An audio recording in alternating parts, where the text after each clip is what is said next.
welcome to AutoMoto News. This time we will take a short review on the new 2018 Kia Stinger GT. The first indication is the solidity. It doesn't quite have that carved from granite feel of a Mercedes-Benz, but it's close. The Stinger GT feels purposefully heavy, pressed into the ground by an unseen hand and making the best use of the grip it affords. At roughly 3,800 pounds in rear-wheel drive form, it could actually stand to lose a little weight, but it manages the weight it has well. Note, our test cars were fully loaded with sunroofs, 15-speaker stereos, heated and cooled front seats, and more.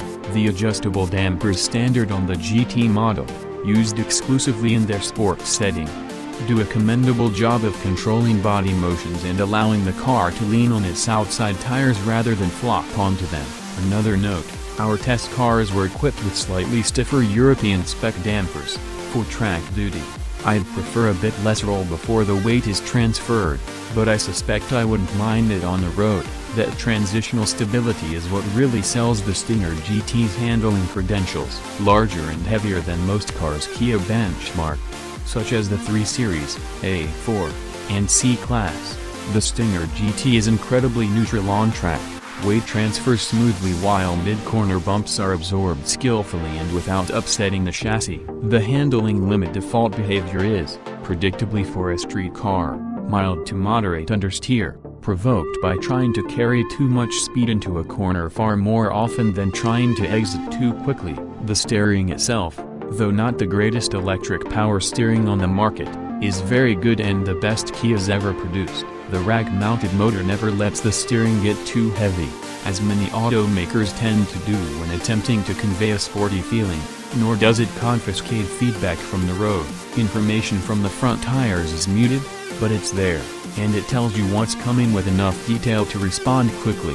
The ratio is variable, but it's done mechanically in the gearing, so it never changes. Steering just off-center is a bit slow, good for high-speed stability, and more aggressive as you turn farther. To really attack a racetrack, I'd make it a little more aggressive, but it's just what you'd want in a GT car. At the other end, the Stinger GT's rear wheels stay planted seemingly no matter what you throw at them.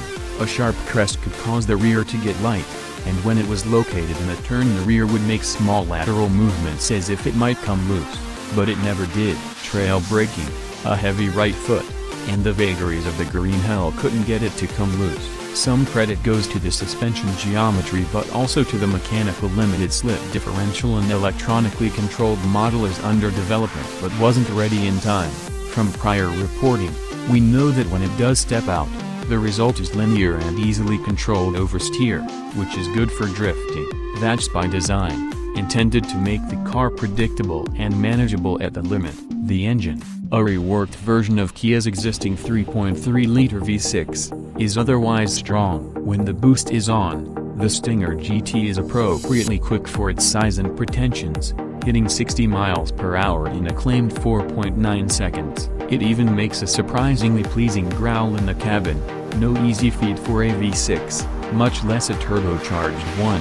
What's more, Kia's American representatives tell us they've ordered a louder exhaust system for our market to give it a bit more presence because it's rather quiet outside the car. Being Kia's second ever rear-drive sedan, its first ever sports sedan, and the quickest car the company has ever sold, placing the Stinger and Stinger GT in the automotive world can be difficult. With the turbocharged 4-cylinder Stinger expected to start around $30,000 and the twin-turbo V6 Stinger GT hoping to come in just under $40,000 and top out around $50,000, it's playing right in the heart of the market with competitors of all types. It is at once a European-type Grand Tourer and also a big, powerful, roomy, rear-drive sedan Americans used to adore. It's nice enough to impress a luxury car buyer in the same price range but affordable enough to be attainable to the average buyer.